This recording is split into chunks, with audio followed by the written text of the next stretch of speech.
Hello YouTuber family, કેમ છો? સૌને ગુડ મોર્નિંગ. જય શ્રી કૃષ્ણ.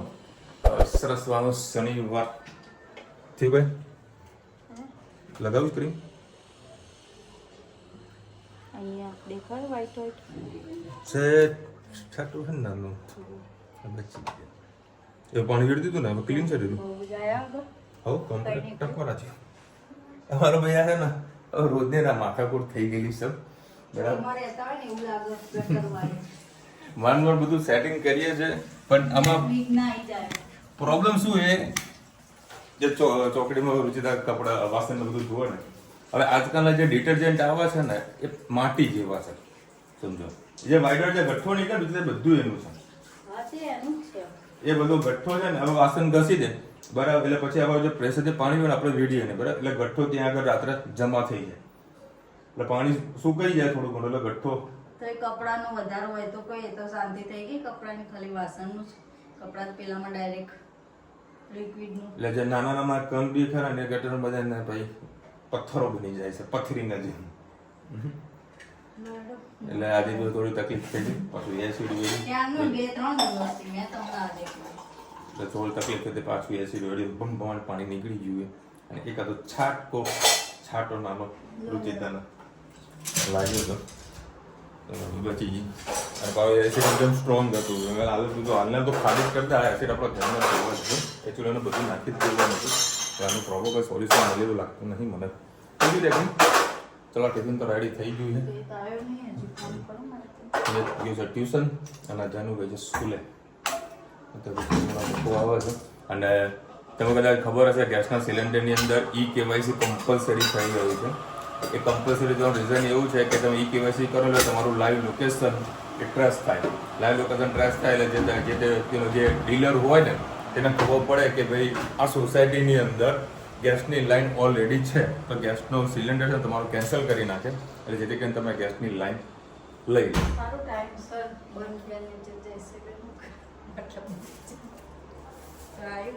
હવે બાટલો હતો ને એમાં સાસુ વાપરતા હતા બધું પૂરું થઈ ગયું થાય. જય શ્રી કૃષ્ણ. આજે વાલો રીંગણ બટેકાનું શાક બનાવીશું એના માટે મેં 3 કડી જેટલું તેલ લઈ લીધું એમાં રાઈ એડ કરીએ.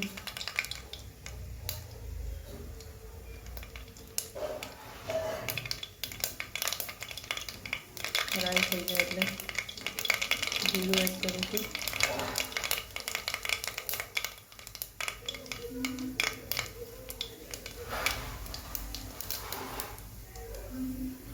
હિંગ,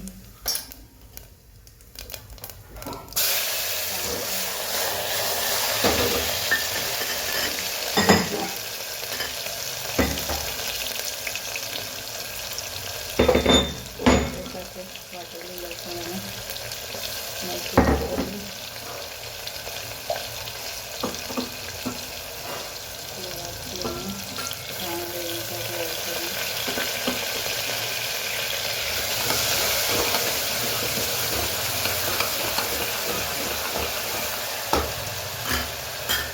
મસાલા કરી લઈએ.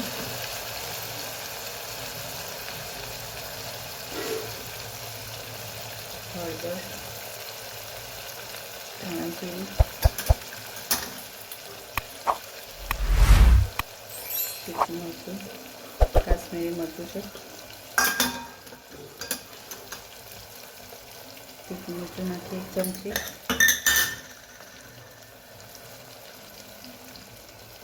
મીઠું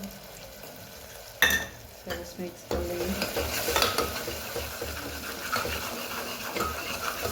સહેજ છાંટું પાણી નાખીએ.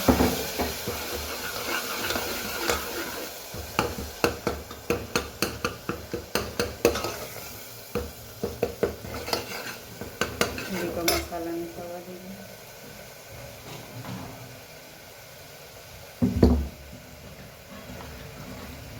હવે આપણે એમાં વાલો રીંગણ બટેકા છે એડ કરી લઈએ.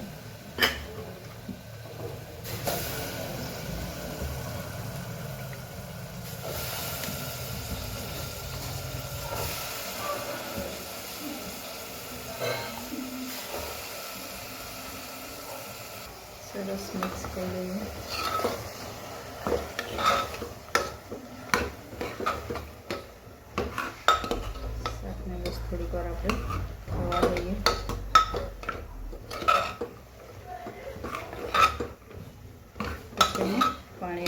દઈશું. સરસ થઈ ગયું છે. એક રસ હવે આપણે એમાં અડધો ગ્લાસ જેટલું પાણી નાખીએ, રસો થાય એટલું. હવે આમાં 5 થી 6 સીટી મારે એટલે સરસ આપણું વાળું રીંગણ બટેકાનું શાક તૈયાર. લાવ જોજે છે. આજે આપણે ડુંગળી બટેકાનું શાક બનાવીશું. એના માટે 3 પડી જેટલું તેલ લઈ લીધું. રાઈ એડ કરી હોય, જીરું એડ. હવે આપણે એમાં હિંગ એડ કરી દઈએ. સાથે સાથે ડુંગળી બટેકા પણ એડ કરીએ. હવે આપણે એમાં મસાલો કરીશું. એમાં એડ કરી દઈએ હળદર, મીઠું એડ કરીએ.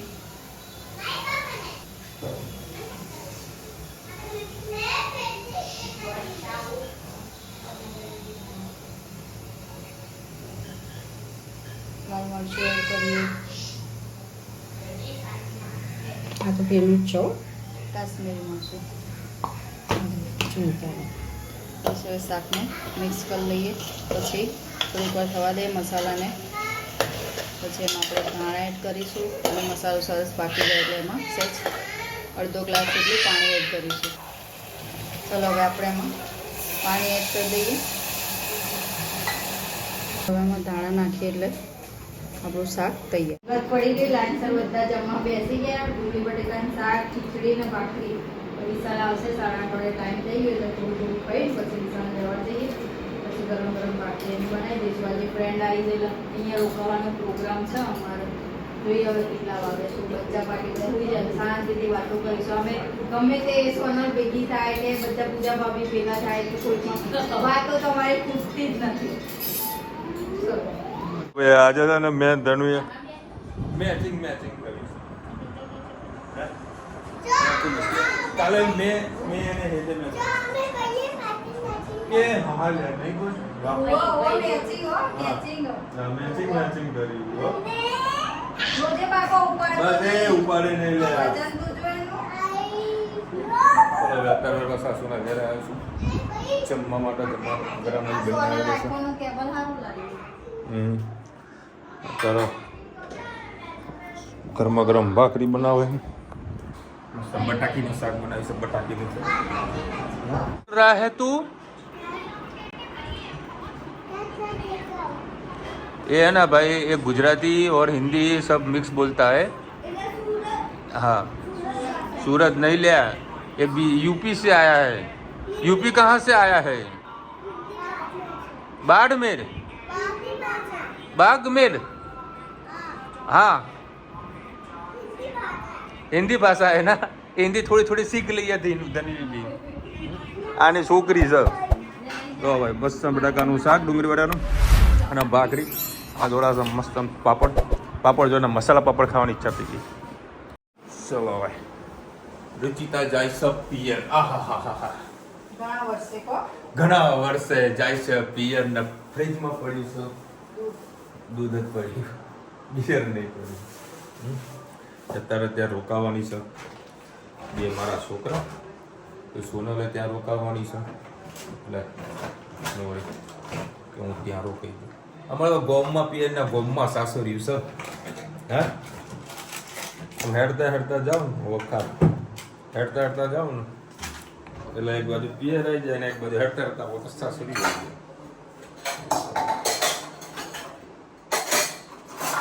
જાનકી છે ની લખી કોમેન્ટ આવી જાય રુચિતામાં એટીટ્યુડ બહુ જ છે. આહા એવું ક્યારે તમને લાગ્યું? આમ દરેકમાં કોઈક ના કંઈક એટીટ્યુડ હોય રહેવાનું. પરમાર QV નો કોમેન્ટ આવી છે. જય માતાજી વિશાલભાઈ, અમદાવાદ ગાડી કેમ નથી લઈ જતા? ટ્રેનમાં કેમ જાઓ છો? જો તમારા હું આન્સર આપું એના કરતા મારા જોડે બે ઓપ્શન યુટ્યુબે આપ્યા છે કે આ તમે આન્સરનું રિપ્લાય આપી શકો છો. તમને બતાવું શું લખ્યું છે. જય માતાજી, સમય સગવડતાના કારણે ટ્રેનમાં જવું વધુ સારું લાગે છે. પછી બીજો આન્સર એવો આપે છે. જય માતાજી, ટ્રેનની મુસાફરી અનુભવ અમને વધારે ગમે છે એટલે અમે ટ્રેન પસંદ કરીએ છીએ. સરસ મજાનો. હવે એમાં તો ગમે તો હું આન્સર આપી શકું તમને. બેન આમાં કેવું છે ને, હું અત્યારે જે રેગ્યુલર ગાડી લઈને જતો હતો બરાબર, અને ટ્રેનમાં જવાનું મેન રીઝન એવું છે કે મારા હાથ ફ્રી રહે, બરાબર, જેથી કરીને કોઈ કસ્ટમર સાથે મારે વાત કરવી હોય, ઇન્સ્ટાગ્રામ પર વાત કરવી હોય, બરાબર, આ બધી વસ્તુ મારા વસ્તુ એવું તો હું કોઈ બોલી નહીં, બધી રીતનું કમ્ફર્ટેબલ છે, બરાબર. અત્યારે હું આવ્યો તો મારું જોડે લેપટોપ હતું, તે લેપટોપમાં થોડું કામ હતું, એ કામ પતાવ્યું, બરાબર. એટલે એકદમ ફ્રી માઇન્ડથી આપણે ટ્રાવેલિંગ કરી શકીએ છીએ. હા, થોડું ટફ પડે છે કારણ કે સવારે બપોરે હું 12 વાગે ઓફિસે પહોંચું છું, ટફ પડે છે, પણ જો કે હવે વિજય છે એટલે બધું કસ્ટમર આ હેન્ડલ કરી નાખે. હું હમણાં 12 વાગે ઓફિસે પહોંચ્યો, બરાબર, તેને પહેલાં એને એક ઘરાક પતાવી પણ દીધું, બરાબર, એટલે કામ થઈ જાય છે, આપણે કંઈ તકલીફ નથી પડતી. અને સાંજે વળી થોડી તકલીફ પડી જાય છે કારણ કે દોડવું પડે છે. આ રીતે જબરજસ્ત દોડે છું અમે. મેં નાસીને નક્કી કર્યું જે મારા સાથે જે આવે છે કે આપણે રાત્રે થોડાક લેટ નહીં કરીએ, અમારે આજે ઓફિસ થોડું કામ હતું, બીજા લોકો બધા મળવા માટે બોલાવવા નતા, બરાબર, કે કશો વાંધો નહીં. તો હું જ્યારે મહેસાણા આવવાનું તો 6:40 હું ઓફિસથી નીકળી જાઉં છું, બરાબર, જેથી કરીને મારે 7:45ની ટ્રેન હોય સાબરમતીની, એ માટે પકડ થવા. તે નાસીરનો ફોન આ 6:50 કે વિશાલભાઈ નીકળો, આપણે નીકળી ગયો, બરાબર. હવે મગજ એને હું ભમી ગયું હતું, એને જવાનું હતું મેટ્રોમાં, આમ રેગ્યુલર રોજ જઈએ, તે જવાના બદલે આ બધું ઊભું થઈ ગયું. અને 2 વખત ફોન કર્યો કે હું અહીંયા જ ઊભો છું, અહીંયા જ ઊભો છું. પછી હું મેટ્રોમાં બેઠો, પછી એને ફોન કર્યો, ભાઈ તું છે કે? હું મેટ્રોમાં બેસી ગયો છું કે ના, હજુ મેટ્રો આવી જ નથી. મેં તું ભલું થાય તારું, તું કંઈક અલગ જગ્યાએ ઊભો થયો. પછી બીજી ટ્રેનમાં આવ્યો, દોડતો. મજા આવે, ટ્રાવેલિંગ કરવાની મજા આવી જાય છે, ફ્રી માઇન્ડના ફ્રી.